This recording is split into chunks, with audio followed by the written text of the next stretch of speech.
All right, we are live. What is going on, Chiefs Kingdom? Welcome back to another special edition, a special live edition of the Kingdom Says.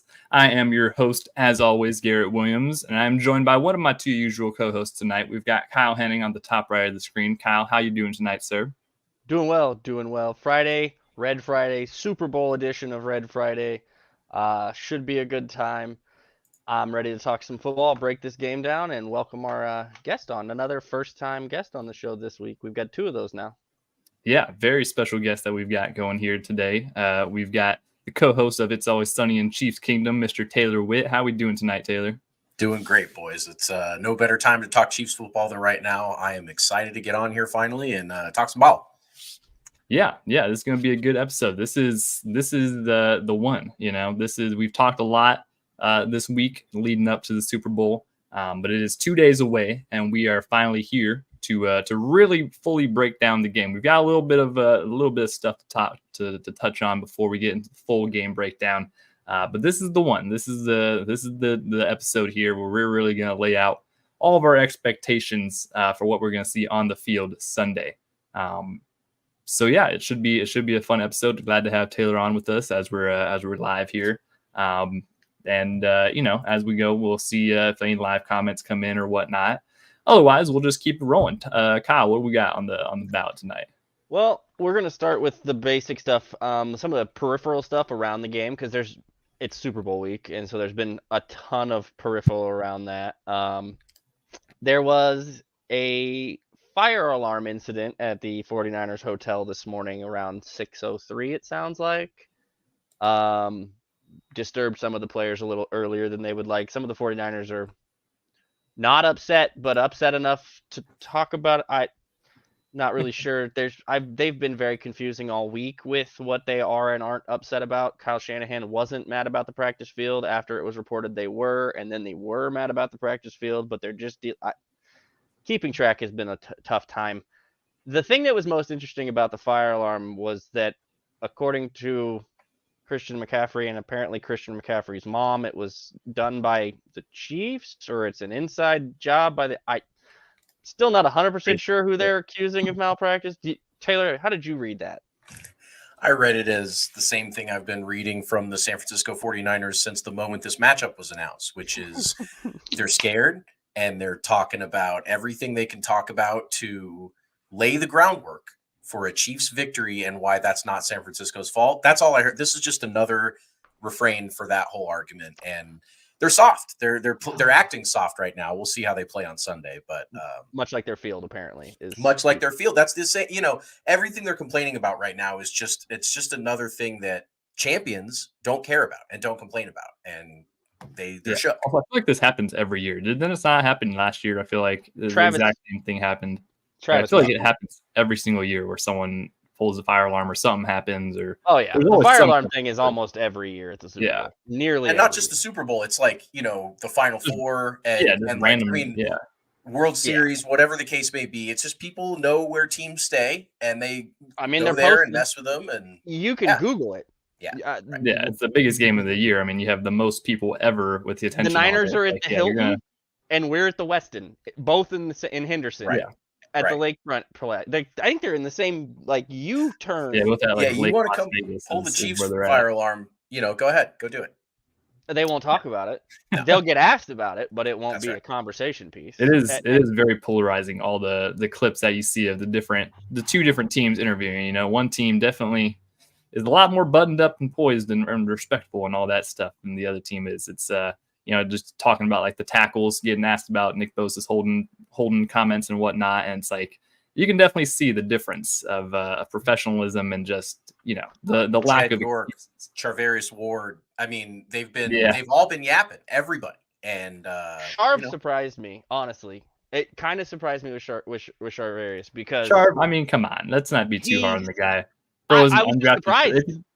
I was just surprised he gave him anything because he knows probably better than anybody else not to give those dudes anything to talk. Yeah, Charles got a ring with the Chiefs. It's crazy. That's true. He also got a humongous bag with the 49ers. 100%. Because of his time at the Chiefs, because of how he grew in the Spags defense. And, Veach traded for him when he was an undrafted free agent. And, I mean, the Chiefs gave him everything.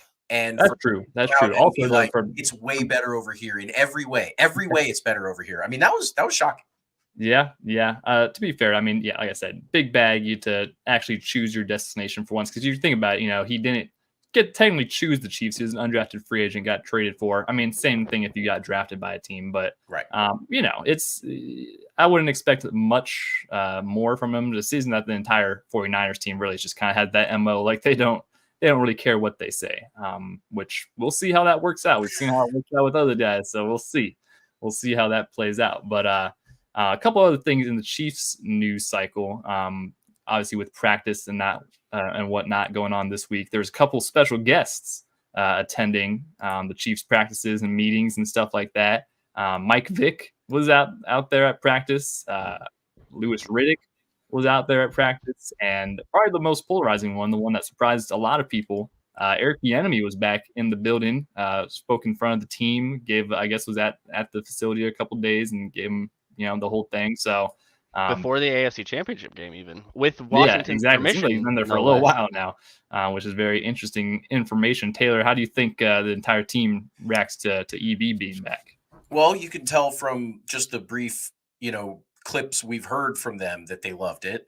Patrick Mahomes said it gave him goosebumps, which, Patrick's been through some stuff. He's seen some big speeches, big moments given him himself. And for him to say that, that EB speech gave him goosebumps, it just kind of speaks to their still level of respect for him as a coach and as an offensive mind. He came in and installed a play. He popped into the offensive room as they were installing one of his kind of bread and butter plays, and he walked him through it and just gave him the old EB install, and they said it was fantastic. And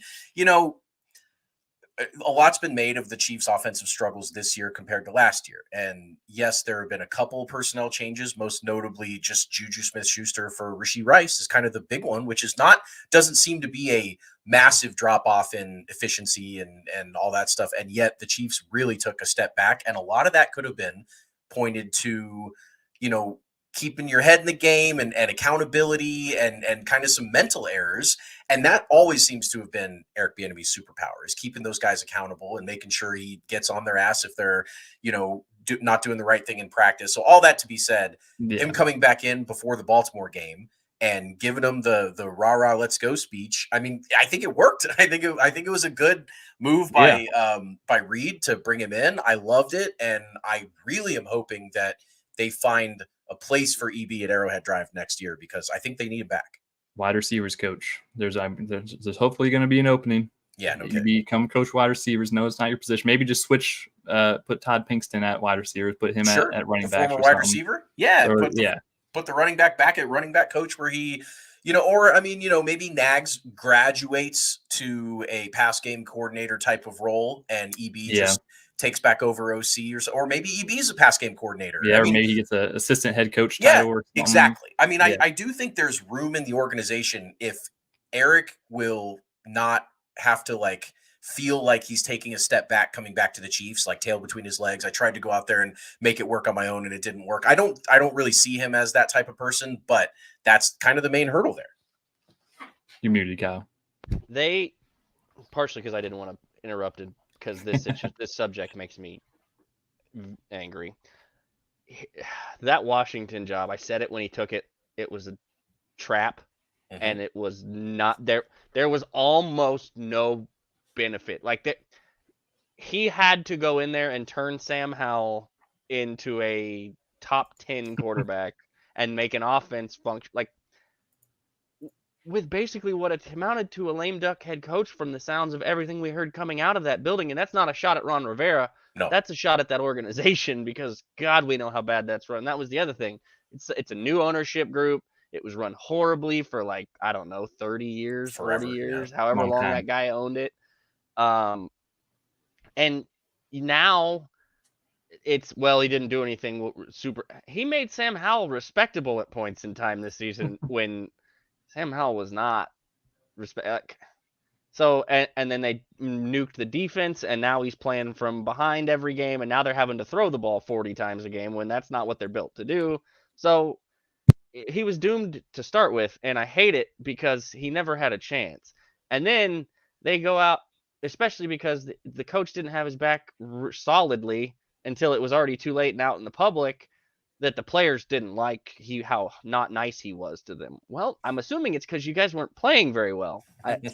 Like the difference between what the Washington team said about him this year and the reaction to the Chiefs having him back in the room for a day was hilariously different. Patrick's talking about goosebumps, and it was great to have. Travis loves, like, the team that wins championships loves having him around. The team that's been a problem and a bottom dweller forever doesn't like it. Yeah, I think I know whose information I'm going to take. So EB deserves a job. Everywhere is back. I don't want to see him go to college, because he's never coming back up out of college if he goes that route, I don't think. And besides, with college now, it's a complete circus. So I don't think I'd want to go to college. He can't help but view it as a step back because was an offensive coordinator and running and doing it his own thing. But also at the same time, if I'm going to take a step back, I'm going to take it backwards to an organization that's had my back the entire time and tried everything that they could possibly do to keep me going forward, and is an organization that actually believes in me. So if I'm going to take a step back, it'd be there. I'd love to have him back in the building and in some facet. Yeah, I think it would be a very welcomed addition. Probably a piece that the offense definitely missed for a large portion of this season, despite many of the Kingdom's gripes about EB, his time here. One thing he's always good at was accountability and holding guys to what they're supposed to be doing and the standard that they obviously know that they can get to. So good to see that they reacted well to him coming in, and I would also like to see him back in some role with the team next season. The last of the coaching conversation, and we'll tie this together. Seattle and Carolina have both hired defensive coordinators, and you might ask why we care as a Chiefs podcast getting ready to go to the Super Bowl and all that kind of stuff. Well, that would be because the defensive line coach, Joe Cullen, of this Chiefs team was a rumored candidate for both of those positions. Mm-hmm. So those are both good things that he is not going to be leaving potentially. That shrinks the percentage chance of him actually leaving the Chiefs at the end of the season. So that's good news. That's huge. This defense has been extraordinarily improved, and he has a large chunk of the success. Spags gets tons of credit, but Spags will also be the first one to tell you this coaching staff on the defensive side of the ball has been instrumental in their success, and Joe Cullen is a huge piece of it. He's been a D coordinator before. He was pretty good at it, too, for a while. He's one of the best defensive line coaches in football, and it's one of the reasons when we get into the game preview, this team has a chance to win a Super Bowl. So we wanted to talk about that. Taylor, how's that? I'm assuming that makes you happy that Joe Cullen not leaving is more likely.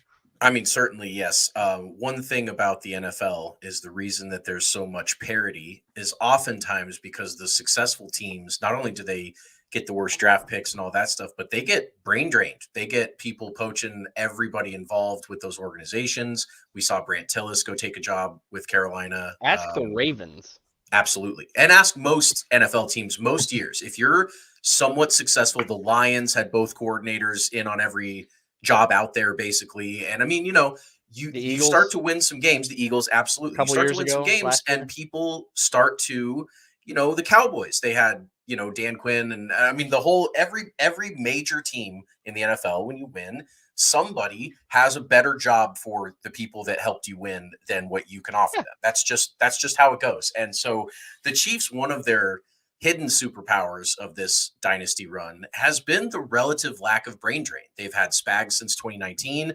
Obviously, EB was here for 5 of the 6 years that, Mahomes was the starter, and Reed is obviously the through line there, the consistent head coach. I mean, so just all that kind of really helps to solidify every year when this team comes in the offseason, they know what the plan is, what the game plans and all that. So it's just, that's another instance where Joe Cullen, one of the stars of this staff, absolute stars of this staff, if they can keep him for even one more year, that's a huge win for them. Yeah, no definitely a big move for them to keep that coaching staff intact. It definitely seems like part of that reason that the Chiefs never kind of lose guys is because they play so deep into the cycle. Right, everybody's hired by the time they're done playing. That's been a conversation the past couple of years. I feel like that's been slowing down a little bit. Teams are a little slower to hire guys, but still, it's like, I mean, they didn't even wait till after the Super Bowl to every single coaching hire is now filled. So I mean, I guess if they have a certain eye set on a guy, maybe they wait. But with the amount of candidates that are available, I mean, you're gonna start interviewing guys, and you're probably just gonna go with one of them, you know. So That's it's kind a of a very good benefit for the point. Chiefs, but also, you know, like that was the problem for EB for many years, is that he never even really got much of a shot because he was just coaching. He was busy. Sorry, like everyone, all these teams are ready to, you know, they fire their head coach right after the season and they're ready to make a move. And Well, and it kills me because the way they used to do the interview, and I think they've changed it some, which is part of why some of the teams are waiting a little longer now, is guys asking coaches to prep for an interview to tell you how you're going to run a franchise while you're still working with the other team you're coaching an entire section of usually. That's a lot to ask of. That's basically how I'd like you to do 3 work weeks in 1 week. And not to mention coaching one of the biggest games of your life. You're not coaching a preseason game during this process. You're coaching for an AFC championship or, you know, a Super Bowl. And so you're absolutely right to ask them to do double duty when they should be 100% all in on the team that they've worked with for the last however many years. Yeah, I agree. That's why I would like to see the NFL make an adjustment and make the team start the hiring cycle after the Super Bowl is over, so that it's. And I know that. I take these teams they should have time to get ready before the draft. Yeah, their draft team should. You can hire GMs. Yeah, you can hire that. Yeah, that is definitely a head part. Coach, the college season. The GMs are prepping for these championship games. Yeah. Yeah, exactly. That's and I mean that's why we saw Brant Tillis take a job like 2 weeks ago with, you know, he's available to go. Well, start they don't want them process. in the office because they don't. The Chiefs are like, okay, well, if you're going to take that job, I don't need you knowing any more than you already do about everything we're doing. Well, yeah, there's a little bit of that too. Getting a jump start in the new place and getting them out the old place. Brant, but that's just the nature of the business. You don't want it's intellectual property at that point. The longer he's in the room, the longer he gets to know, and you don't want that. So, but that's what I mean when I say I want them to change the hiring cycle for the coaches. So we've done enough of that good stuff. The NFL awards also took place during the lead up to this. Similar to it's kind of, I thought it was interesting. The Niners had players show up to the awards this year. If I'm not mistaken, didn't Patrick not show up to the award show last year to receive his? He said he just video had a pre-recorded message.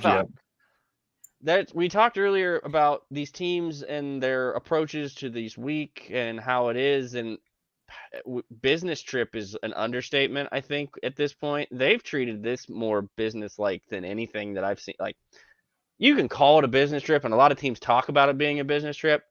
They have routines, which we talked about this, stupid things we never thought we'd say as a Chief, but they have routines, and the fact that they're treating this as such, and it is such a matter-of-fact business. And to talk about Louis Riddick and Michael Vick and Peter King, who's the pool report writer for the Super Bowl. That, by the way, there's only one writer that gets to watch both. Unlike any games prior to this, one writer gets to watch both practices all the way through. That writer is Peter King. So they were all basically telling everyone that would listen that Patrick was as dangerous as they've seen him and locked in practice today, which that just lends to more of the business talk. I guess, when did it switch? When did it become this? Because this, up in years past, it still kind of had that, it's a business trip. After the first and second one, it was the business trip thing. It wasn't new. It wasn't bright, shiny lights. It was none of that. It was, hey, we're here to play. But this just seems different. Well, there was, the first one was obviously there's nothing like Super Bowl 54. It was new to everybody. That was clearly, you're going down to Miami. It was a whole event. And then 55 was COVID year. And while it was, it was in Tampa, the team they were playing, that whole vibe was weird. But also the Chiefs had won 25 out of 26 games going into that Tampa game. So they were as rolling as rolling could be. They were confident. It didn't really feel like the Super Bowl was too big for them or anything, but it was just a different vibe to me. It was like Brady versus Mahomes. That was a huge story for it. Then you get the year off when they lose to Cincinnati. The following year in 21, that was such a heartbreaker, and everything blew up after that. They traded Tyreek, they revamped everything. And so you're right, going into last year, it did feel like they were out to prove a point. They had traded Tyreek, and everyone said, well, how are they going to get it done without Tyreek? And then they had the number one offense in the league going into if they had the MVP, they were as dialed in on offense as they've been in a while. And so last year it was kind of like, yeah, we're still here, guys. Like, we're still, we're going to go get another ring. And then how about that? And they did it. This one is like you said, it's very buttoned up. It's very professional. Pat had the line about, all right, guys, I'll take you back here. And if we win, I'll take you back here and we'll party. But we can have fun. We're not about that right now. And he can write that check. Absolutely. Without difficulty. No, he can private jet them all out there and have a great time. And I mean, if he needs any money, he can ask Taylor for some. But it's definitely a business trip, and it's definitely a game that now that the Chiefs have gotten here, they damn expect to win this game. I mean, this is a full confident, they are not going to be, the bright lights aren't too bright for them or anything. It's just a night and day difference between what we've seen out of them and what we've seen out of the Niners. Yeah, I think they really, really want to cement that legacy, really wants to cement that dynasty talk. And yeah, I think it really just, especially with everything that they've gone through this season, I think it really does mean a lot more to them. I know Travis Kelce has said it a lot this week, that this is the one he's wanted the most, almost, just because it's like all the circumstances, everything that's happened this year, how crazy it's been. And here we are still getting ready to play in the Super Bowl. So without further ado, let's dive into the game preview here, what we expect to see on the field. And I want to start with the offensive side of the ball, particularly because that'll probably be maybe the less exciting side of the ball to watch, which is always surprising when you have Patrick Mahomes, Travis Kelce on the field. It might be the less exciting part, but we saw versus the Ravens, they got ahead pretty early. They looked really good, and then they kind of just coasted and controlled the ball and really played the game that they needed to, relied on the defense to keep getting those stops. Taylor, I'll start with you, I suppose. Why or what and how do you think the Chiefs' game plan is on offense for this game? Yeah, it's a good question.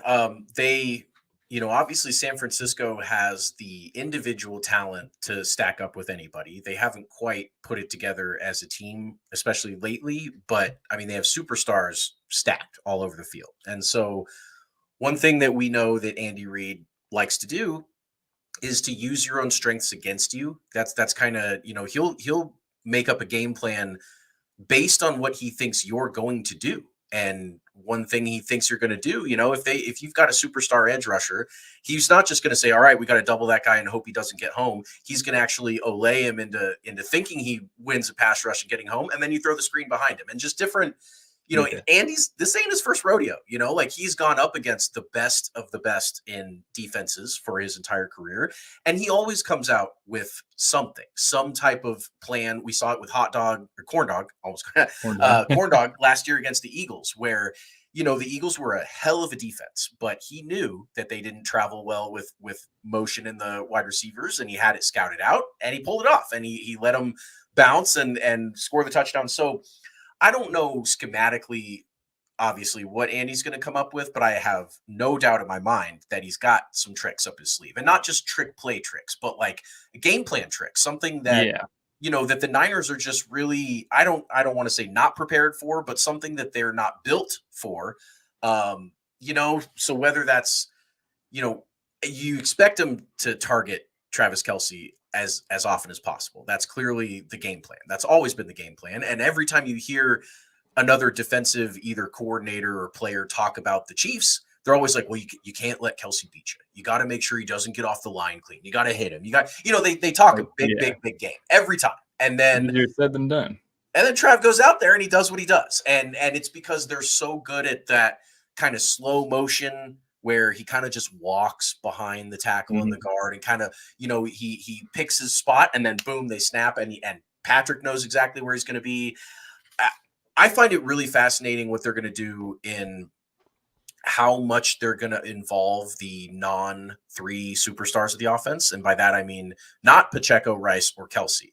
I'm curious and like morbidly curious how much Kadarius Toney, Sky Moore, McCole Hardman, if at all, are going to touch this ball because on the one hand, you could see it working. You could see them running some plays for those guys that haven't been out there for a while, but still have some positive attributes to them. But on the other hand, man, if one of those guys fumbles a big ball or drops a big pass, like we're all going to be sitting here going like, we knew that was going to happen. Can you not do that? Come on. Yeah, and I mean Andy really does. We saw it last year. You know, he got Sky Moore the touchdown. He got Kadarius Toney a touchdown. Like he's usually pretty good at involving a lot of guys, especially in a big game like this.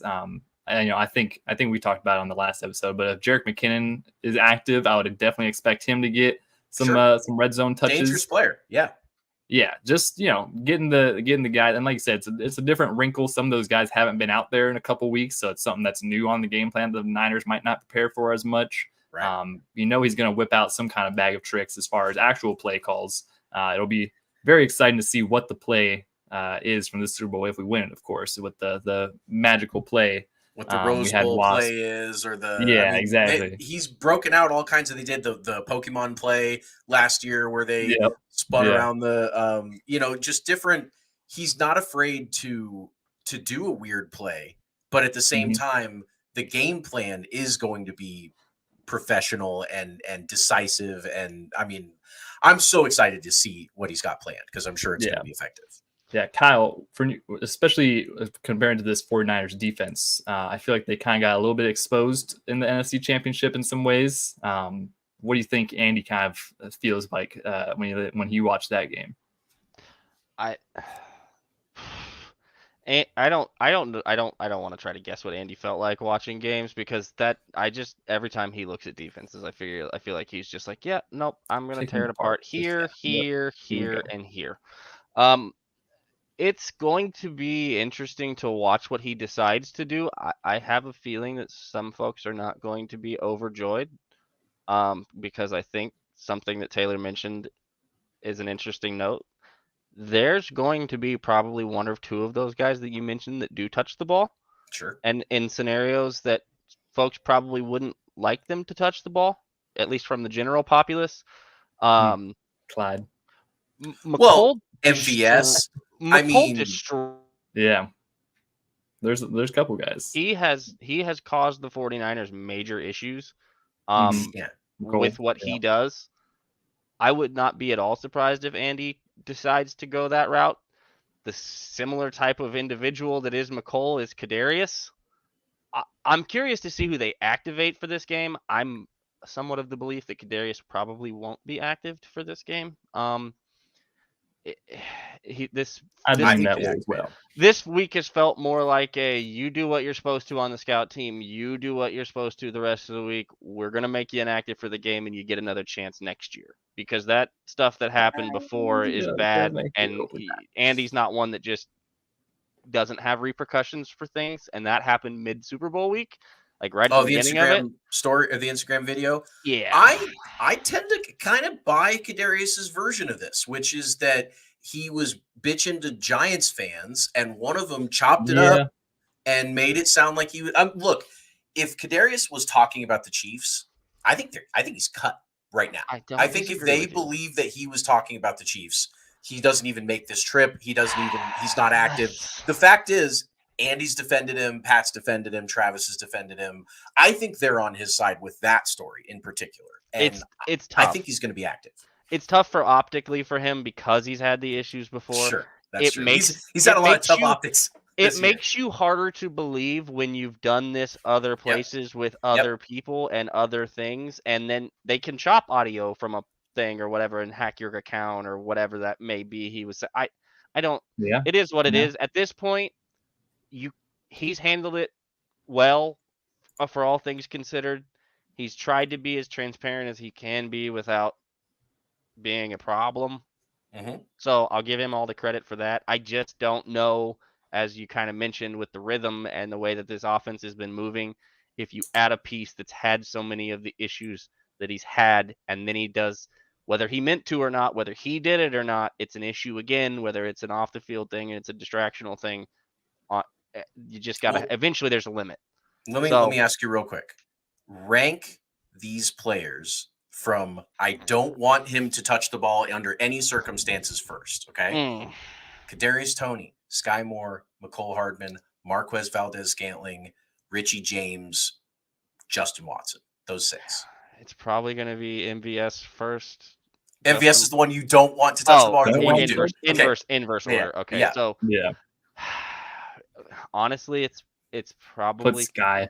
Put Sky Sky at the down bottom, Yeah. and then I put Kadarius McCole before Sky. Personally, I don't want McCole touching this ball. You will find me on the other side of the McCole fence in a lot of areas. I've been on the other side of the McCole fence for. I've been very down on McCole. I've been very down on McCole. Yeah, I've been very down on McCole, and I'd still put Sky lower on that list. I think. Sure. Sky I don't trust Sky at all. The healthy inactive, maybe. Hey. I think Sky's the best chance of those guys to be a game day scratch. Sky is the one that feels the most like KT, Clyde one of those from guys last to be year. inactive. Yeah, Sky is the one that feels most like comparison. Clyde from last year. Absolutely. And because he's coming off an injury, he hasn't played in a long time. Do your job during the week, practice well, make sure you get that game check because they get a check for the Super Bowl as a bonus for being on the active roster. That's right.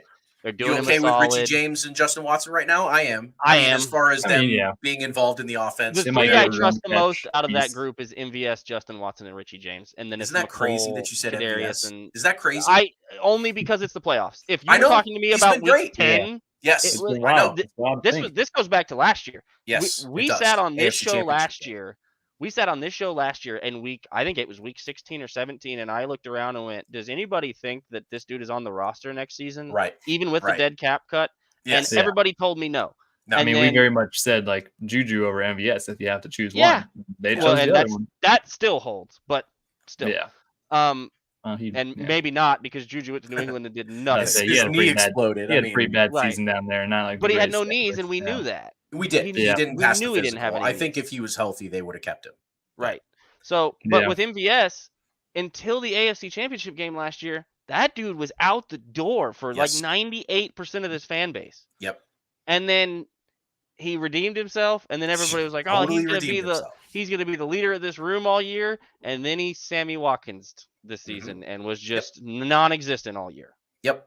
And until he and I had this conversation the other night. That matter. If he has a big day or a good day for him tomorrow, his numbers will look similar to what Sammy's did in the playoffs. Absolutely. And they're not the same guy. Sammy was more talented. Don't even get me twisted. Yeah. But production and the way that they have produced Sammy was a dog. has been similar. And so, if it comes down to the play, like I'm throwing if I'm Patrick and it's not Travis or Rasheed, Noah Gray is probably a guy I throw the ball to first in this game specifically. Before I throw the ball to any of the receivers we just listed, and you mentioned it specifically for this game, the 49ers are a name, and I very rarely agree with Colin Cowherd, but he actually said something intelligent with the comparison between the name brand defense and the name defense we don't know, and which one's actually good and which one is just going off of the name. And I'm not trying to slight the Niners. They have tons of players. They've been susceptible. The Packers ran them all over the field. The Lions tore them apart. They have weaknesses, especially interior line, defensive line. They can be run on. They give up big running plays. We'd be remiss to not talk about the impact that Isaiah Pacheco is going to have on this game. And we will talk. But so for me, like that setup, that whole thing factors into the entire layout of this game.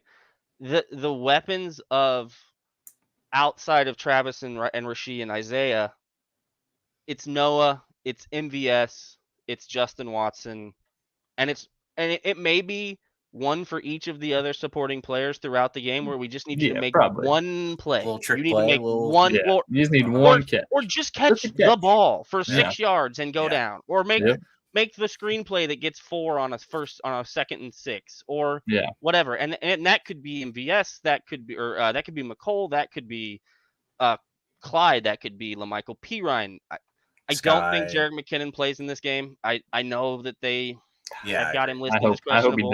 I hope he does. I don't know how get that man a Super Bowl touchdown. I don't know how you can. He had core muscle surgery, and it was also reported that part of the core muscle surgery was dancing at practice. dancing at practice is different than getting hit by a car. Yeah. And I don't know, like Listen, I all you gotta tried to do, express to all you gotta people, do, the all NFL you is gotta getting do, hit by a car. all you Every gotta do, play. activate him. You activate him. You put him at tight end, the goal line, and run a shovel pass to him. And there you go. Bingo, bango, bongo. You got a Super Bowl touchdown. That's your only touch of the entire game. Take the helmet off. Enjoy. Okay, fine. I just don't know that I don't want to risk I don't want to risk him the rest of his life of walking He around thinks doing he's gonna die on the field. No. I'm talking about quality of life. I know, I'm talking walking Yeah, around with yeah. your kids or with your I think he'll family be in good. 5 Jet's years Jet's because you strong guy. played in an He's a big extra guy. game with what was reported as a fractured hip and a core muscle surgery. Yeah, he got surgery. He's good. I think he'll be good. I don't know. We'll see. We'll definitely see. But That's a ridiculous turnaround time. come If he on, does, all Let's the see. credit in the world Yeah. to the dude. He was But I just dancing. don't know that I He would was play. dancing at practice. He seemed like a guy who would want to be And I playing. think he may be great for an energy guy and a guy to have there and a guy to be around, and he's good for morale, but I just don't know. You have to protect guys from themselves sometimes, and this feels like one of those scenarios. Yeah. Well, as far as the other running backs in the game, obviously, like I said, Isaiah Pacheco going to be a huge factor in this game. Really, the entire offensive line, the run game is going to be huge to kind of controlling the game, similar to how we saw with the versus the Ravens. But I think it won't be as slow in the second half. I think they'll definitely put the pedal to the metal a little bit more. But excited to see Isaiah Pacheco out there. He played really good in the last Super Bowl. He got a touchdown. I expect if I had to wager, I'd probably give Isaiah Pacheco anytime TD a healthy sprinkling there. I'd put it together with Travis just for those keeping track at home. There you go. Yeah, there you go. But really excited to see what the run game looks like. Taylor, how do you think the run game performs this one? Yeah, I mean, that's kind of one of the big superpowers of this team this year also has been Isaiah Pacheco and has been being able to rely on him. He has scored a touchdown in all 3 playoff games so far. And his style is not only effective just to move the chains and just to be a guy that can pick up yards, but it's like a morale style. It's like Isaiah Pacheco goes out there and fights like hell for 8 yards, and like those guys are ready to go to war. Like it's infectious. And Fred Warner was asked about Pacheco one time during Super Bowl week, this media week, and I mean, he said, "No way in hell are we overlooking this guy. This is someone that we respect a ton about how he plays and how effective he is." And I mean, anybody who puts the film on understands the value that Isaiah Pacheco brings here. And it's an element to the game that like Damian Williams, I'm thinking of Super Bowl 54, he had home run ability. If he got free, he could be gone. We saw with the game clinching touchdown and a couple times throughout that season where, you give him a little space and he could take off. But the fighting for yards is something the Chiefs haven't had since Kareem Hunt, where when the yards aren't there and you give it to the back and you just say, go get that really hard 2 yards. Pacheco's the kind of guy that will absolutely run through somebody to get those. And that really takes a load off the passing game in a way that, the Chiefs just need if they want to be a balanced offense. And I'm excited. I'm excited to see what Pacheco does. He's been a really good big game performer so far. He had a great Super Bowl last year. He had a great, couple primetime games, the game against the Jets for sure when he was back home where he ran all over them. But I mean, he's performed well when it's been a big time game. And I think this is no different. I'm really, really looking forward to what he puts up on Sunday. You make an excellent point about his running style. He is the type of runner that defenses do not like to tackle. He is a wear you out kind of runner. The problem that Kansas City had earlier this year was that they weren't using him to wear teams out in that aspect. Yeah. The strength of this offensive line this week is going to be interior. And I know that sounds weird with Joe Tooney out, but interior run game is going to be the strength because Nick is better in the run than he is against the pass. Straight up, nothing, no arguments to be had really. It's not a slight. He's just better at the run blocking portion of the game than he is at the pass block. Still very good at pass blocking. Fine. Yes. It's not the same thing. The San Francisco D-line has struggled with the interior rush. They were beaten up by Detroit with it, Detroit basically picked how many yards they wanted per rush interiorly when they ran against the Niners. It's one of the things that I kind of was surprised they went away from in the second half of that game. this sets up well. They've run Isaiah 24, 15, and 20, 15, and 24 times over the last 3 games. He's consistently beating up against that line. You mentioned the extra yardage. That extra yard or extra half a yard or yard and a half that he gets every carry, whether it was supposed to go for 2 yards or whether it was supposed to go for 6 yards, he gets you an extra piece every time. Those add up. So Yeah. the strength of this Chiefs offense this season feeds very well into attacking this Niners defensive line. And if we remember what Andy Reid did to Nick Bosa last time they saw Nick Bosa, most of the time the tackle didn't even have to block Nick Bosa because he didn't know which way he was going. They chipped him, they helped to him, they ran at him, they pitched off of him, they left him unblocked to use him as a read. He was turning around in different, like he was so frustrated by the end of that game, and I think the Chiefs scored 40 points or whatever last time they played them. It was 44. Yeah, like, I think. I mean, it was in the mid 40s. Yeah. Different offense from a weapons perspective a little bit because that was last year's team, but at the same time, the philosophy worked, and Trey Smith didn't leave, and they added a better right tackle. No offense to Andrew Wiley and anybody else that's played right tackle there, but Jawan Taylor is a better right tackle.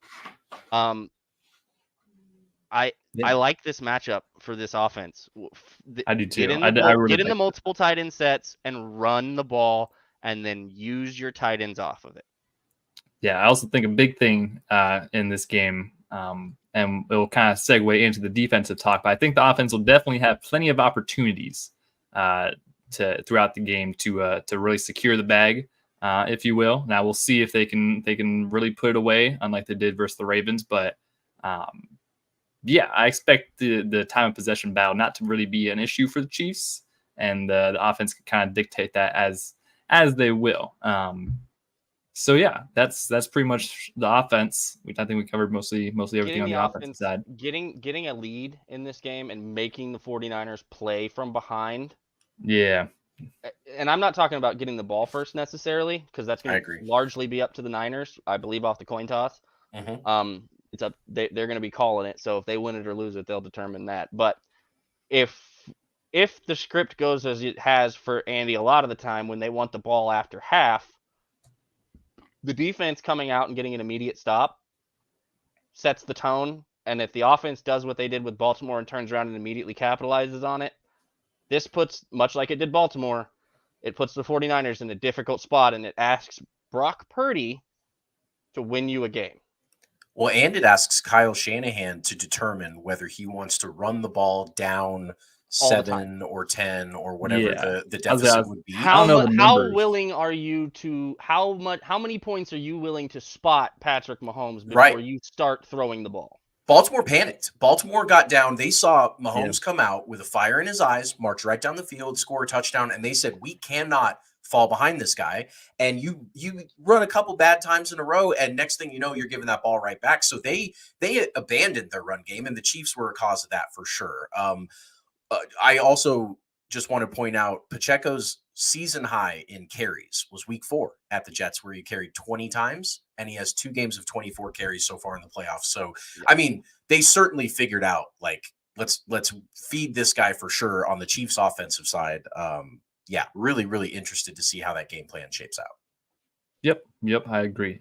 So hopping over to the defensive side of the ball for the Chiefs, which I think will be one of the more exciting matchups to watch. Like I kind of alluded to on the offensive side, I think we're going to have a lot of opportunities created by the defense. It goes without saying, this Chiefs defense this year has been absolutely phenomenal, easily the best that the Patrick Mahomes era has ever seen, at least. Really, really fun, dominating, physical, tough defense. Who really asserted their dominance over all of these playoff teams so far. Which I think will play a huge factor. Not to discount Brock Purdy, but he's no Lamar Jackson, he's no Josh Allen, and they did pretty well versus him. Taylor, I'll start with you. Defensive wise, obviously you probably expect Spags to really come out swinging and have a masterclass game plan established for a guy, and he's obviously very familiar with Kyle Shanahan. What do you expect to see from this Chiefs defense?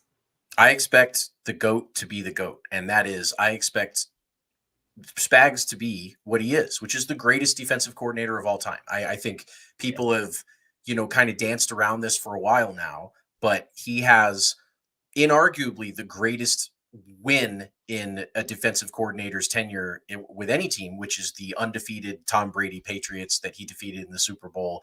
And then, of course, the 2 Super Bowls with the Chiefs. And clearly he's in his bag right now. Playoff Spags is on a level that really you don't see many coaches or coordinators get to, just with the comfortability, with the game plan, with everything that he's able to go out there and have his guys do.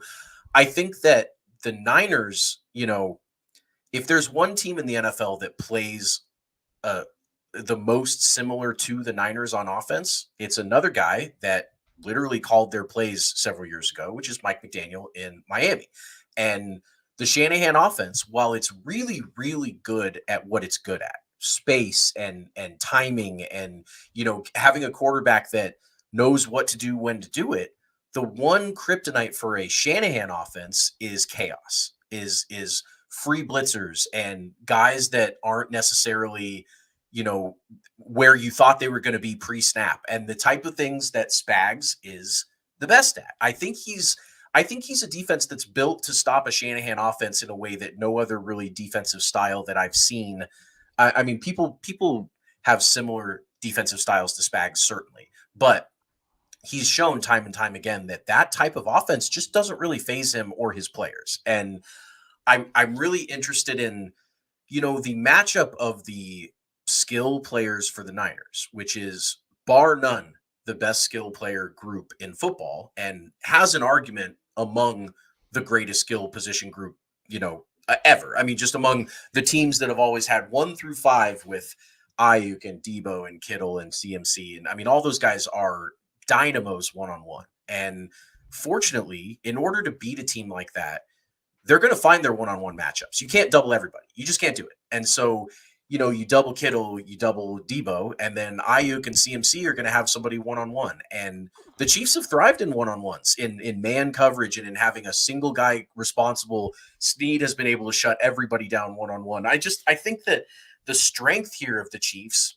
matches and outdoes the strength of the Niners offense. And that's what I'm most looking forward to in this game, is seeing the Chiefs assert their will on defense. Oh yeah.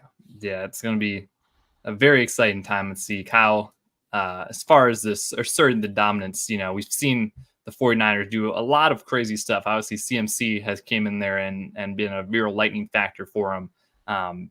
Brock Purdy, he's been playing good football, and they got a lot of weapons there, but that has not stopped the Chiefs defense yet from really holding these guys, especially in the second half, where we haven't had more than 6 points scored or 7 points scored in the past 8 weeks. That's going to be a huge factor, I think, going into this one. So there's really 4 things, 3 of the components, and then one other thing on top of it. There's 3 pieces to this, really, where you talk about dominance. The Chiefs defensive line matches up not as good as it would have with Charles Omenihu and Derek Nottie both playing in this game. Yeah. However, while Trent Williams is excellent, don't get me wrong, he's phenomenal. Very good. Very good. There's some sections of this Niners offensive line that is a bit susceptible to things. Their interior line is Aaron Banks, Jake Brindle, and Spencer Burford down the middle, and then right tackle is Colton McKivitz. I expect Chris Jones to see a healthy dose of the right half of that offensive line. They're going to have to get creative with how they try to handle Chris interiorly, and that's run or pass. I think they're going to do some different things to attack, but what San Francisco really likes to do, and I've watched both teams now, a bunch of their all-22 over the last, basically both teams since the bye week forward this year, over the last couple of weeks, and they, early in the game especially, they like to attack the middle of the field. A lot of in-breaking routes, a lot of interior things, and one of the things that the Chiefs do extraordinarily well is defend the middle of the field, in large part because their defensive line does something better than the rest of the league does, and it's not really all that close, which is bat balls down at the line of scrimmage. Joe Cullen is an expert at teaching that. One of the reasons we talked about him earlier so fervently. But they have guys that are also willing to do it because you have to be, because you're going to take shots as a defensive lineman. When you put your arms up in the air, if you never played in the trenches and you don't know this, that's just an invitation for the offensive lineman to punch you in the ribs as hard as they physically can and try to break a rib or try to knock the wind out of you or try to do whatever. And, oh, that's dirty. They would never. That's every day in the trenches, kids. Every single play. So, the willingness to put their hands up and knock balls down is going to cause Brock problems. It's caused Brock problems in the past, I have a feeling it's going to continue this game. The other thing that one of the other main factors is you mentioned the weaponry. This secondary in man coverage does not fear anyone at all, period. And you can be phenomenal. We've seen it all year. You can be the best wide receivers in the game.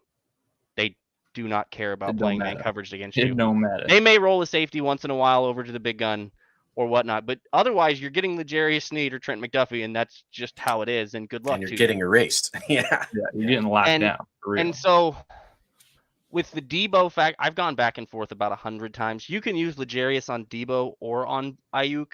I lean towards Ayuk because they don't put him in motion as much, and it allows L'Jarius to press him and stay in his face and really occupy him and completely eliminate their big play threat. Because as much as they do all the different things with Debo, Ayuk is their guy that really stretches the field. He really handles the routes, and if you can disrupt him and his timing and what they do, he's not going to have a very good day. Trent is one of the best tackling corners I've ever seen. And that's not a slight at L'Jarius because he was one of the best tackling corners I've ever seen before I watched Trent McDuffie play. Yeah. And Trent is smaller. But he works better at, and he was an all-pro in the slot for a reason, handling guys in motion, dealing with the different looks from Ayuk or from Debo. If they line Debo up and that's Trent's guy, they may blitz Trent sometimes instead of him covering Debo to cause problems. They have this is where they have the personnel matchup somewhat to be a stalemate, where they have the advantage is the coordinator's ability to affect the quarterback. And that is where this turns everything. What I anticipate Spags doing to Brock Purdy may get him arrested in some places.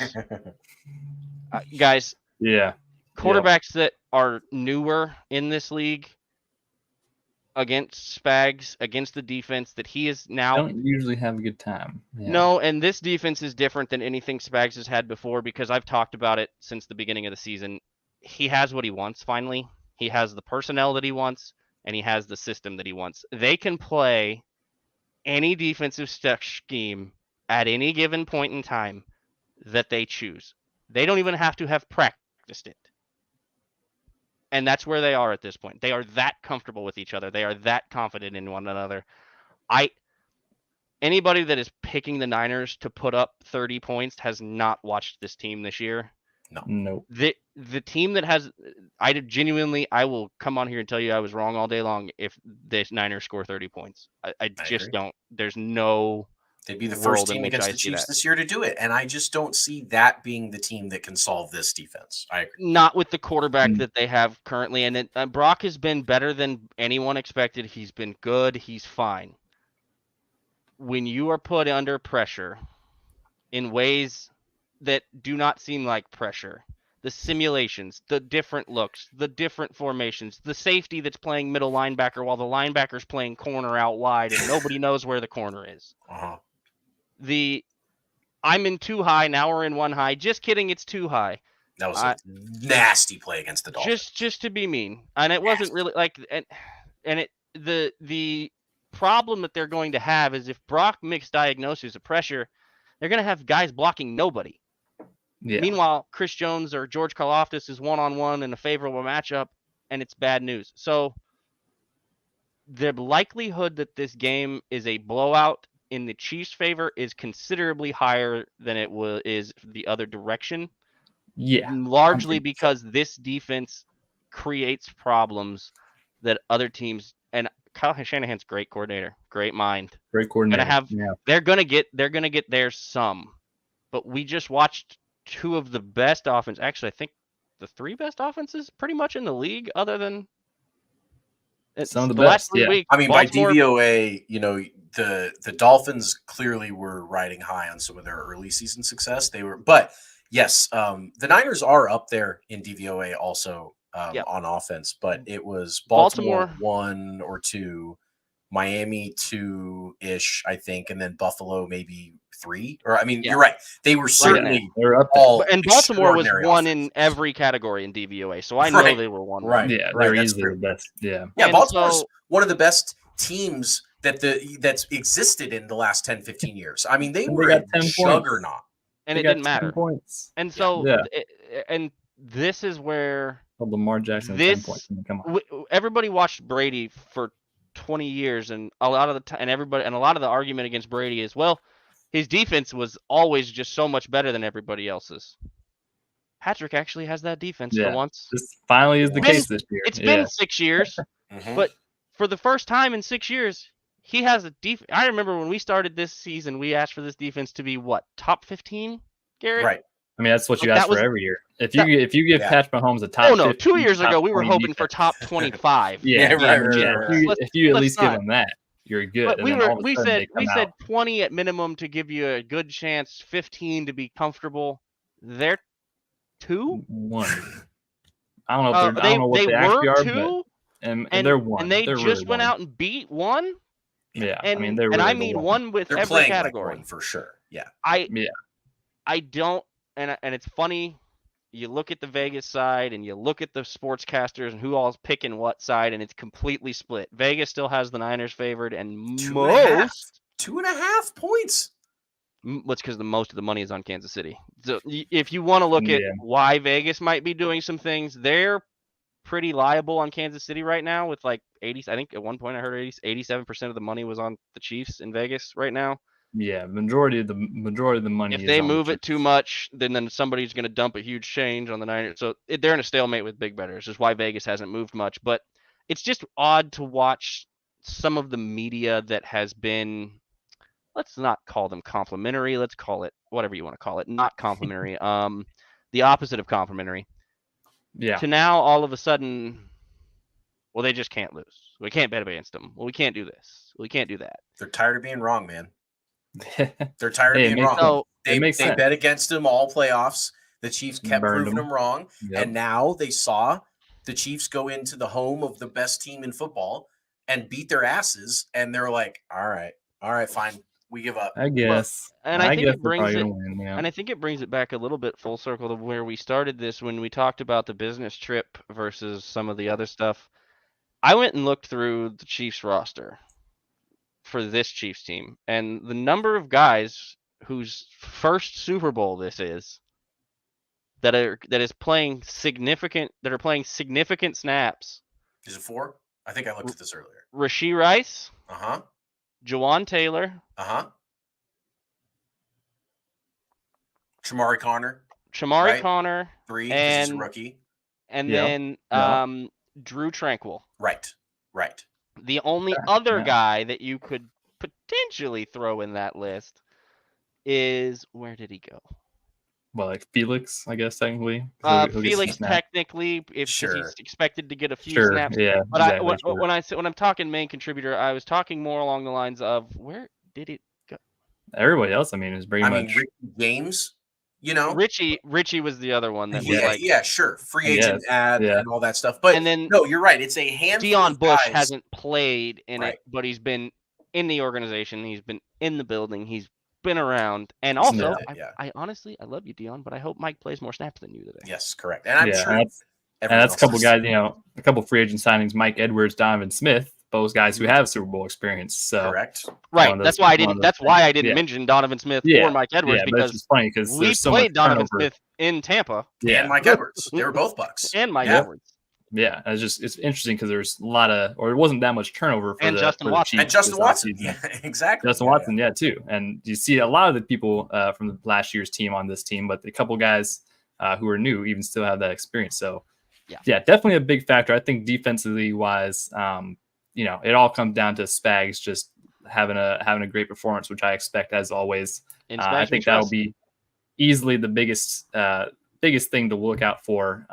We'll get into score predictions in a second, but I think that'll be something that definitely was a lot more underrated this whole media week is the defense just absolutely shutting down the Niners, because like I said at the start of this whole thing, Brock Purdy, you're great, but you're not Lamar Jackson and you're not Josh Allen, and actually, I mean, the Chiefs, it's funny because the Chiefs are going to kind of have a different game plan. They'll actually be rushing the passer a little bit more. You don't really have to play contain as much with a guy like Brock Purdy. He can do some things with his legs, but does not but he's not strike fear into you. He's not going to be the last two guys. If Leo Chanel gets his hands on him, he's not going to escape like Lamar Jackson did. Let's just say that. Look, I mean, if this were Steve Young, he wouldn't scare me as much as Lamar Jackson and Josh Allen. I mean, they're two of Mike Vick with them, two of the three best rushing quarterbacks of all times, talent-wise, and the Chiefs handled them. So, yes. And very different styles. Very different styles. Both of them are very different. If Brock Purdy wants to run around a little bit, God bless him. More power to him. If you want to lose the quarterback protections and be a runner, that's right. Yeah. By all means. We mentioned a little bit with Drew Tranquil, but the linebackers I think will be a huge factor in this game. We're going to have Willie Gay back, which we didn't see in the AFC Championship. Nick Bolton, who was damn near the MVP of the last 2 year Super Bowl. I'm still pretty upset that he didn't get that second fumble. It was a legitimate second fumble touchdown. It's unbelievable that they called that. I can't lie. I placed the Super Bowl MVP bet on Nick Bolton after the first one. The second one was like a live bet. I gotta be on the opposite side. The second one was not a fumble. If that happened to the Chiefs, we'd be very upset that was called a fumble. You gotta take a word. The problem is they called it a fumble the 2 weeks prior in one of the championships, and they called it a fumble on the field. That's what I didn't see enough to overturn it. I'm not saying that it was definitely a fumble. I'm saying I have not seen too many plays where that play happens. Crazy. And my FanDuel would have been very happy because that would have almost certainly locked Nick Bolton into MVP status right there. But you're right that the linebackers. I mean, linebackers play a huge game. So there's, as a matter of fact, I talked about all the other stuff. That's all the stuff that's the three pieces. The fourth piece is this: you have to tackle Christian McCaffrey. I don't care if it's in the running game. I don't care if it's in the flat, in the passing game. I don't care. You have to tackle him the first time. Yes. If you miss tackles, they will kill you. The Niners will absolutely destroy you with Yak. That goes for Christian McCaffrey. That goes for Deebo Samuel. That goes for George Kittle. That goes for Brandon Ayuk. You must tackle. And there's the linebacking core being at full strength provides them a different versatility than they had against Baltimore, and they still did what they did against Baltimore. With Willie and Drew both being available at full go, it's a different ballgame with this group of linebackers. And it's so interesting because when we played the 49ers the first time, they had the better linebacking core. Yeah. And I will tell you right now, I will take the Chiefs linebacking core over the Niners linebacking core. And it's something that we didn't touch on the offensive side of the ball, I think, very much when we broke down this game. But Travis Kelce and Noah Gray against Fred Warner and Dre Greenwald, and they're both very good players. Sure, Fred Warner, Hall of Fame. Yep. Fred Warner is probably the best linebacker in the league. Yep. Yeah. When I say I would take the Chiefs linebacking unit over the Niners linebacking unit, I said unit for a reason. Fred Warner is a monster. Some dogs. Dre Greenlaw is susceptible in coverage against good passing weapons. Yeah. Yeah. Travis Kelce. Personnel. Travis Kelce is going to have the ability to have another day like we saw in Baltimore. There are the Niners defense doesn't do a lot. And when I say they don't do a lot, I mean they don't blitz a ton. They don't really change up their look a ton. They play what they play. They are who they are, and they don't really do much else. They are very structured in their defense. they've also lost some pieces in the secondary. That puts tremendous pressure on those linebackers. And I think you're going to see the Chiefs attack the linebacking core. And I think the linebacking cores of this game are going to determine kind of how the outcome goes. While the D lines, the trenches are going to be probably the thing that I watch the most. I think the most variable is the linebacking cores of both teams. Yeah, I think that's going to be a huge thing to watch for both sides. Those are some of the better units for those teams. Should probably mention special teams, I guess, a little bit here before we get to before we close it out. Obviously, special teams hasn't been too much of a problem for the Chiefs this year. Harrison Butker is still one of the best in the league. 49ers have a rookie kicker in Jake Moody. So that's an interesting little tidbit. Who they don't seem to trust a ton. He's 1 for 3 on kicks 40 and plus in the playoffs. Moody is. Yeah. And Harrison Butker is on a heater. I mean, if you line him up from 80, I'm not going to say he's not going to hit it in this game. Like he has been as reliable. He's kicking inside. He's kicking in a dome in Allegiant Stadium. That's pretty huge. He's been reliable not only in big kicks, like importance of the kicks, but big kicks distance wise. Like he's got a monster leg, and he's not afraid to go out there with the game on the line. We saw it last year in the playoffs, both to win the AFC Championship game and to win the Super Bowl.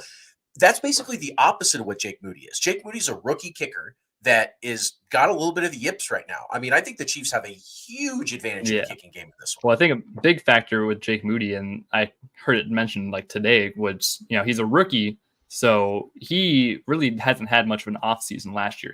He kicked at Michigan the entire year, and then, and they went pretty deep in the playoffs last year. So then you have the offseason, which I guess you don't have to train as much in the offseason in some other positions, but you're still kicking all offseason. He was trying to get drafted and trying to make he went through the draft process. He moved. He met a new team, and then you go right into training camp and OTAs, and then he's we talk about rookies having a really long season, and a position like that, I mean, your legs got to be a little tired by this time of the year where you can't expect his range to be there, and not to mention the moment. He's he played at Michigan, so it's not like he's a small school guy, but definitely a bigger moment when you're having to kick in the Super Bowl. I think historically kickers, rookie kickers and punters in the Super Bowl don't really do as much. I mean, we saw with Tommy Townsend in the 2020 Super Bowl. Yes, it's the big stage for rookies like that. And I do hope that the lack of trust in Moody doesn't end up biting the Chiefs, where the Niners have a position where I would hope that they would kick a field goal and instead they go for it and get it. That's the type of situation where, kicking is not always coaches and fans do not agree on when the best times to kick are sometimes. And sometimes the coaches are right and sometimes the fans are right, quite frankly. And I just hope that there's not a situation. Exactly. I mean, Detroit screwed it up a couple times. They probably kicked it when they shouldn't have and didn't kick it when they should have. But at the end of the day, my hope is that they trot Moody out there for a kick and he misses it. That would obviously be best case scenario. That's a big momentum swinger right there. I mean, that's a huge, that's big. That'd be big. I found it it's funny though, because remember when Harrison was bad,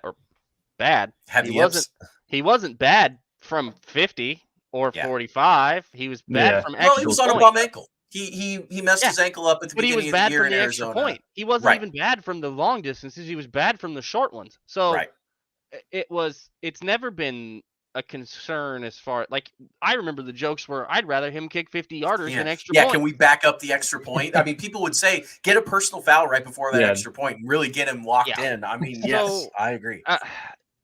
Here's the special teams, which is the part of the game that people do not talk about nearly enough.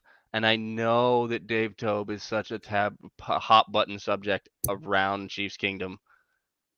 The man is one of the best to ever do it as a special teams coordinator, period. Yeah. It's just the way it is. And in big games, every year, we end up talking about what?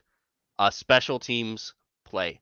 They made a fourth down fake punt stop in a game this playoffs. Yeah, that was with big. 10 guys on the field because one of them was hurt.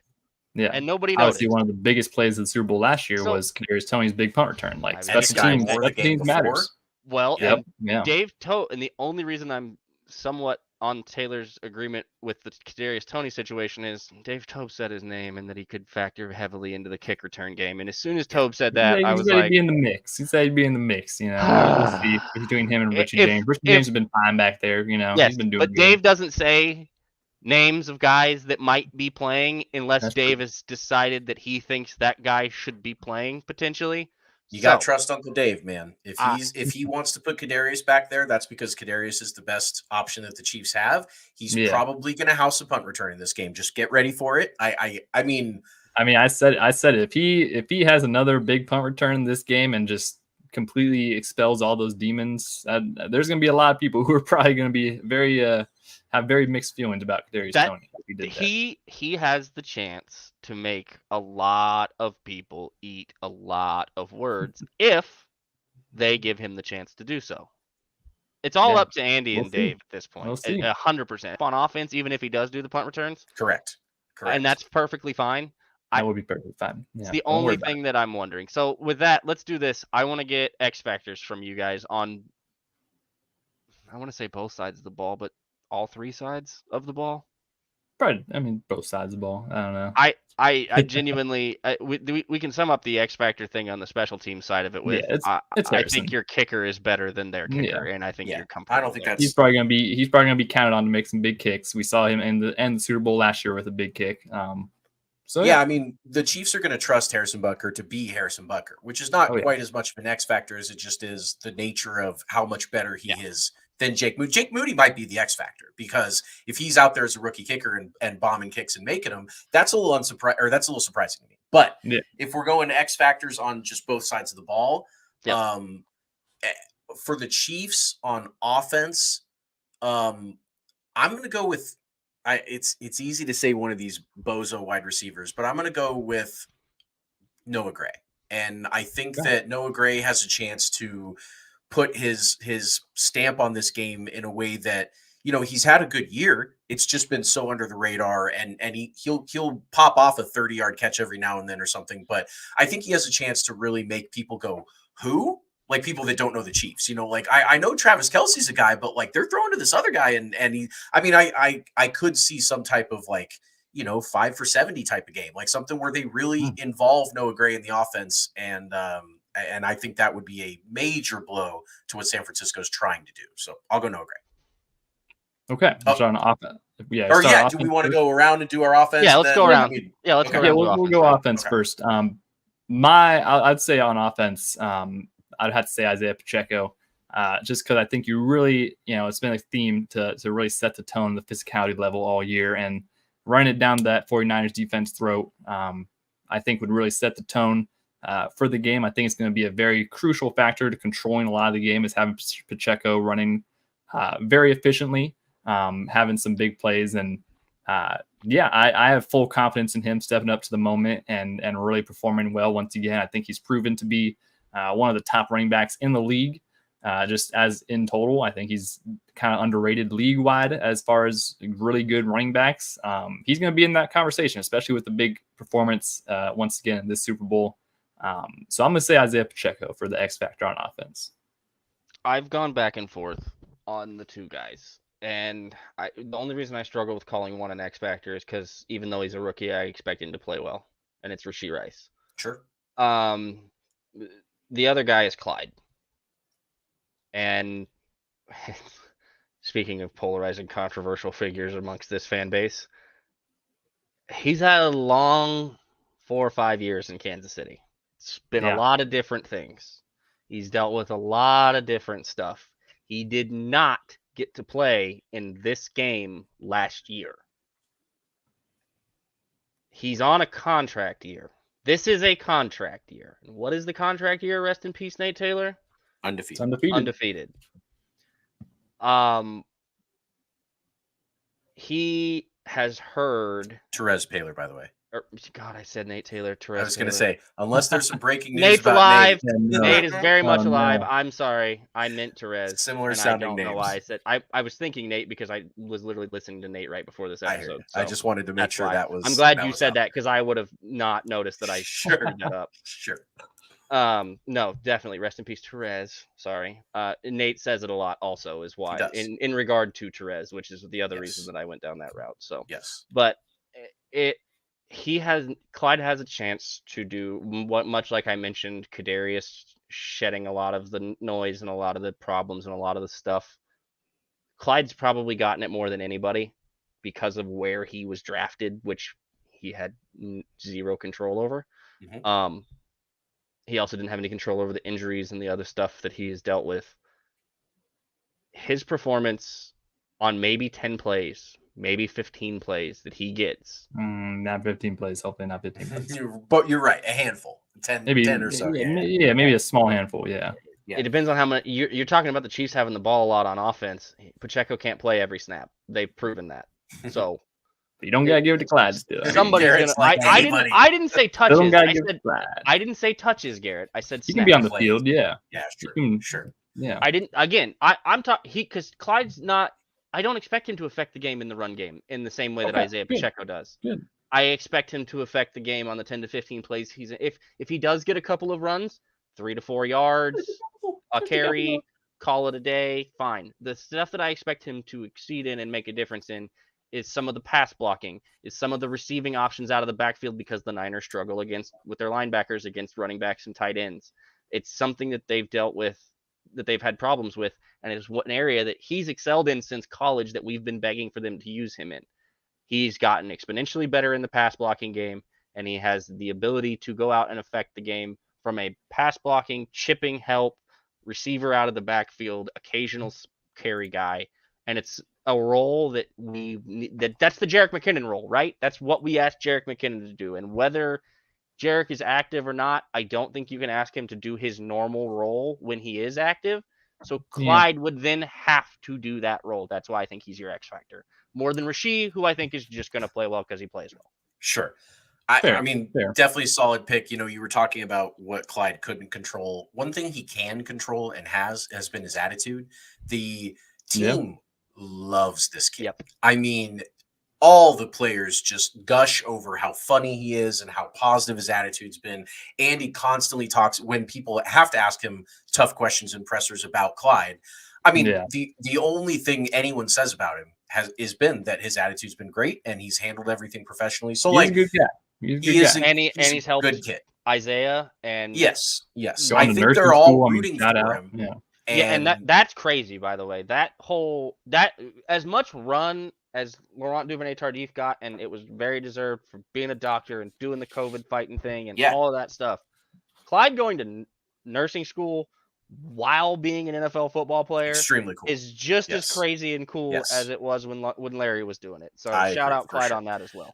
So then we're going to go to X factors on defense, obviously.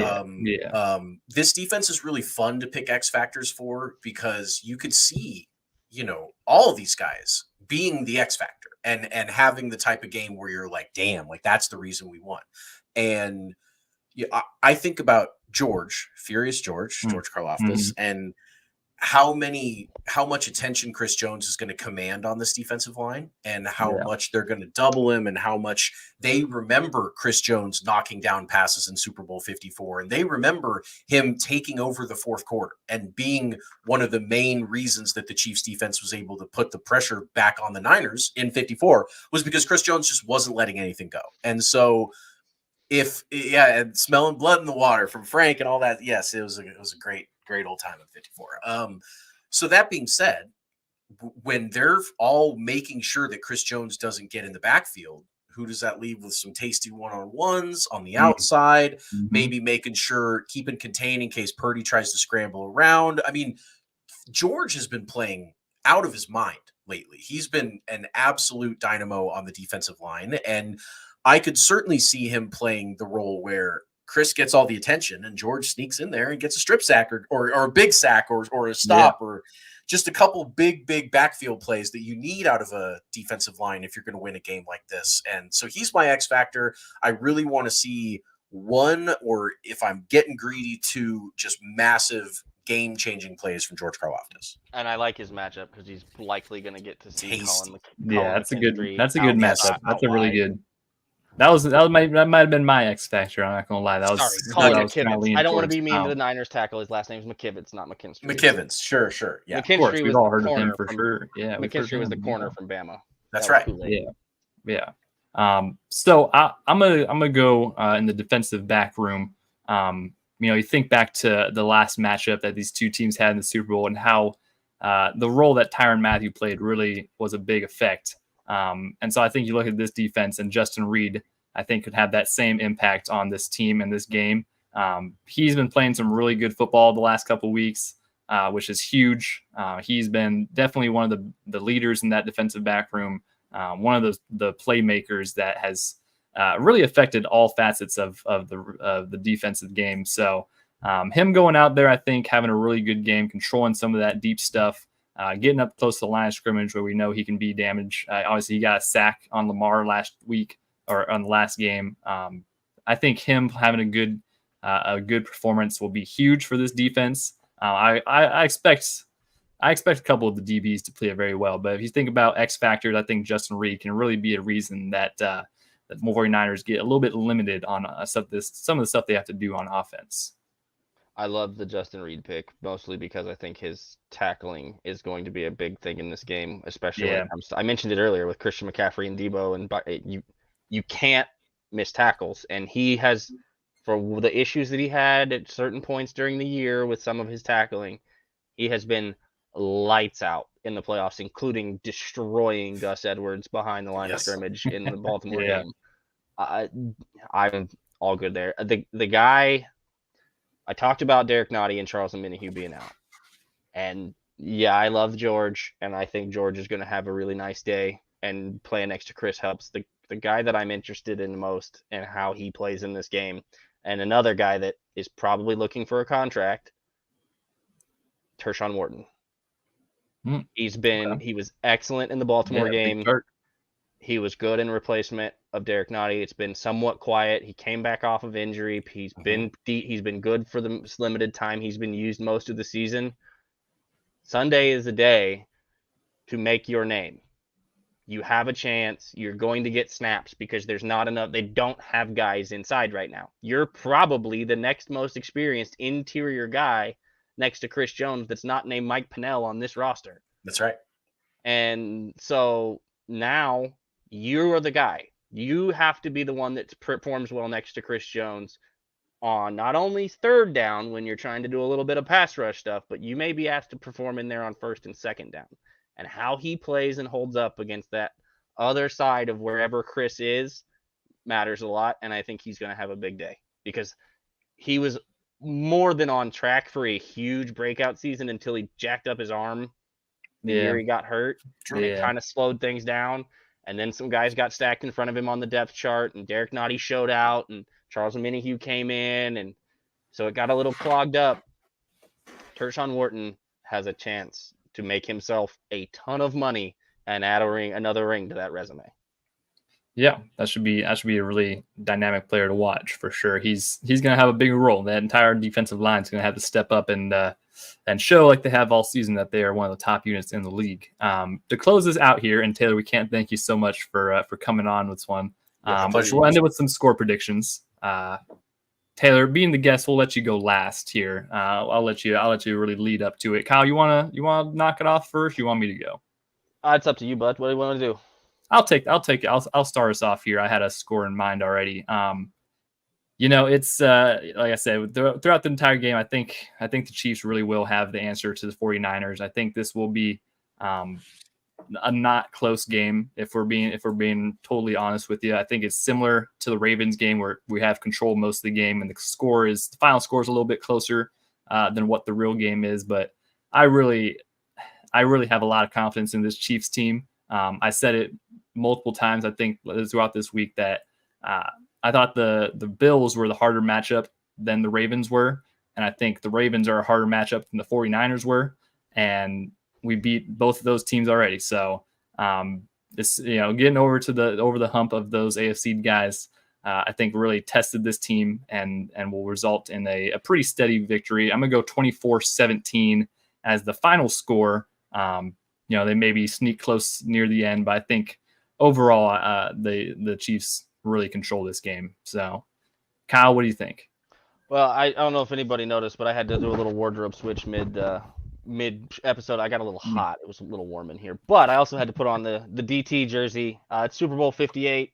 Yeah. Derek Thomas, 58. It's been a long time. The anniversary of his death was a couple days ago. If you were a Chiefs fan around back then, you probably remember where you were when you heard that. I was a small child, and I remember where I was when that news came out. So, I hope they get this one done for him. It would mean, and for Norma Hunt, and for Otis Taylor, and for all of the others, and people that the Chiefs lost this year, people that we've lost in the past. But this one with the 58 is special for Derek Thomas. I said it earlier, the blowout option is bigger for the Chiefs than it is for the Niners. I realistically think this game ends up 27-16, Kansas City. This Niners team doesn't strike fear anywhere into your heart, really. I've said it since the beginning of the year. The winner of the AFC probably wins this year's Super Bowl. There's the strength of what the AFC has been. As Garrett mentioned, Baltimore and Buffalo were better teams than the Niners are at this exact moment. Their quarterbacks are better. The Ravens had a plethora of weapons and a much better defense with a much better quarterback, and they mustered 10 points. And we talked about the rookie kicker, and we talked about Purdy and all of those things. Purdy has a little Josh Allen risk in him, and I don't mean that in a good way with the ball. Right. There's good Josh Allen, and then there's the other Josh Allen. And Brock has a little of that other Josh Allen where that ball sometimes finds its way in harm's way.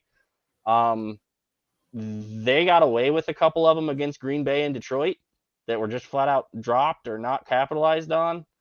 I don't think that happens in this game. This Chiefs defense has decided that they're going to tell people exactly how good they are, and it's been kind of their mantra all year. They're not giving up more than 20, I don't think, in this game. Win the race to 20, and you win this football game. Yep. I will preface my pick by saying that despite my show being called It's Always Sunny in Chiefs Kingdom, I'm not afraid to be afraid of a game.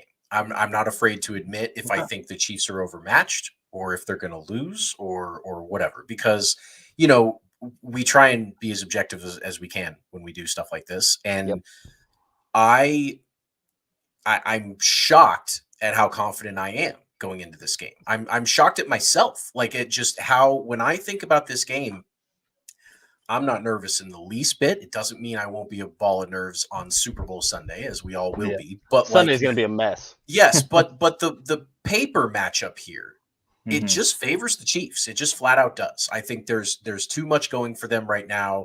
I think Kyle Shanahan's ghost of playoffs past is real. I think his 10-point blown lead against the Chiefs in Super Bowl 54, his 10-point blown lead in the NFC Championship game against the Rams, and his 28-3 blown lead against the Patriots are real demons for him. They are real.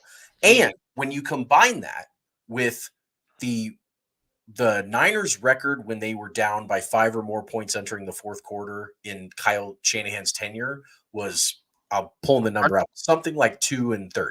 I think they're 1-something now. Well, they were 0-something. Game. Oh, you're right. I think you're right. They won their first game. Against they were like 0-40 or something like that. That's now they're like 1-40. So to me, he doesn't handle being up very well, and he doesn't handle being down very well. And so what does Kyle Shanahan want in this game? If you're Kyle Shanahan, would you rather hold a 10-point lead against Patrick Mahomes or be down 10 against Patrick Mahomes? I mean, obviously, you would rather hold the lead, but I mean, Patrick Mahomes is 8-2 when he's down by 7 or more in the playoffs in his playoff career. No other quarterback's even above 500, and he's 8-2. And so that includes Brady. That includes Brady, who's 11-12, and it's just kind of one of those deals where, yes, there is a path for the 49ers to win this game. Of course there is. It's the NFL. Anybody can go out there on Sunday and beat anybody else. But if I'm a betting man, and the way that I see this game playing out more often than not, it's 31-13 Chiefs. It's a party in Vegas. Mahomes is undefeated when he plays in a dome. They're comfortable in Allegiant Stadium. It's Arrowhead Stadium West. Oh, They're yeah. comfortable in the MVS Super called Bowl. it that this week. Yes, they're comfortable in the Super Bowl. They're comfortable in the big lights, in the big moments. You've got a guy that's on the trajectory to be the greatest football player of all time against a guy that was one pick away from not getting drafted in the draft at quarterback. I mean, the differences here are too great to ignore. I'm 31-13 Chiefs, lock it up. 4th Super Bowl ring, passes the Broncos and Raiders for Super Bowl victories because everybody's tied at 3 right now. A lot of good vibes. Dynasty locked in. Another parade. Bring it on. Parade would be, I think, Valentine's Day, if I've understood Yeah, correctly that from sounds the right. Kansas. Yeah. From That's Kansas pretty. City. Yeah. Love is in the air. That'd be on Wednesday. Yeah, I mean, we all talked about it. You kind of heard it in Taylor's coaching advantage. Kansas City. Quarterback advantage. Kansas City. Defense advantage. Kansas City. Kansas City. It's a good combo. It's a good combo. I've seen a lot of playoff games in my life, and that's what it takes to win. That's usually the combo you're worried about. The only thing, and you mentioned the path to win the game, so we'll be fully disclosure here. The path to win this game for the Niners is the Chiefs turn the ball over. Yes. And they take stupid penalties. Yeah. And they get in their own way. Yeah. And I'm not here to tell you that the Niners can't beat the Chiefs because they could come out and beat the Chiefs. But sure, looking at this game on a full breakdown, the majority of the way that the Chiefs lose this game is self-inflicted. Yep. That's how they lose every game. Yeah, but that's the theme of most Chiefs games, especially when you have the roster and the talent and everything that the Chiefs have. And what's, as respect Taylor being objective as possible throughout the year. Honestly, I don't think me and Kyle predicted one loss for the Chiefs this year, Sure. and obviously hindsight 2020, but it's very hard every single week to go into a game and not expect the Chiefs to win. And like you said, the only way that they don't win try to tell majority of the time is because they shoot themselves in the foot. There's very rarely a time where the Chiefs actually just get outplayed, outclassed, which is crazy to think about. It happened a couple of times this season where they got outplayed, but it was largely they got outplayed because they made stupid. Other than Green Bay, mistakes. Green Bay is the game where I think the Packers just went out there and beat the Chiefs. Yeah, I think that's one for sure. I think that's definitely the one. And, one of the and the Raiders one. The Raiders scored 6 points on offense. They scored 20 that game on 2 gift touchdowns. And while their defense played well, the Raiders, I mean, I don't know if that game is one you could say that the first Buffalo game is the one that I lean to as Buffalo. As much as both teams made enough mistakes in that game that Buffalo beat the Chiefs in that game. But your overall point is definitely sound that when the Chiefs don't beat themselves, it's very rare that the other team on the opposite side is up to the task to beat them themselves. It just doesn't happen very often. Yeah, I agree. So it should be a good game at Allegiant Stadium. Like I said, Mahomes is undefeated in a dome and in that stadium, so that's very cool. That's very cool to see. All the other records and stats and whatnot can get thrown out. But I will say I attended the Cardinals game last year in person. I attended the Raiders game in person this year. They won last year in that stadium, and I went there. Hey, could happen. Probably going to happen again. Just saying. I'm not my good luck charm. I don't know. I'm just putting it out there. But we are 1 day, 19 hours, and 37 minutes from kickoff. Yep. It's real. It's real Chiefs Kingdom. So get ready. It's gonna be a fun time. Taylor, we appreciate you for coming on this episode. We're definitely gonna have to get you back on again My pleasure, in the very near future. It was a blast. Yeah. Tell everybody before we get you out of here where they can find you and your content and everything that you do. Yeah, thanks. It's Always Sunny in Chiefs Kingdom is the name of the pod. You can either search for that where you're getting your podcasts, or you can go to alwayssunnyinchiefskingdom.com or IASICK.com and find me on Twitter at Taylor_Witt, WITT. When you're going to type in Taylor Swift in Twitter, it's very close. Just very close. Swift and throw Witt in there and you got me. Yeah, great follow, by the way, on Twitter if anyone needs to. He's one of the better ones. He's got a lot of good stats, and Taylor puts in the time for sure. He's one of the ones that puts in some time. So you can tell if you're listening to the podcast and you're paying attention to Chiefs content and you follow any of the guys on Twitter, you can tell who puts in time and puts in effort and who doesn't. And Taylor is definitely one of those. So we appreciate him for coming on. Appreciate it, boys. Yep. Yeah. So with that, we will get out of here. Thank you everyone for tuning in, listening, watching us live and on YouTube and Spotify, Apple Music later on when we put this up tomorrow. We appreciate everybody for riding with us this entire season. It's been, like I say it every week at the end of this. It's been one of the wildest seasons that we've covered as a Chiefs podcast, as Chiefs fans. No one expected us to be here, and yet here we are, one game away from another ring. So that's pretty crazy to think about. So yeah, enjoy it, Chiefs Kingdom. This is great. This is the golden era of Chiefs Kingdom, of Chiefs football. And it's just going to keep getting better and better and better and better. And we'll see you next week to celebrate. Yeah, we will definitely see you next week on the next episode of the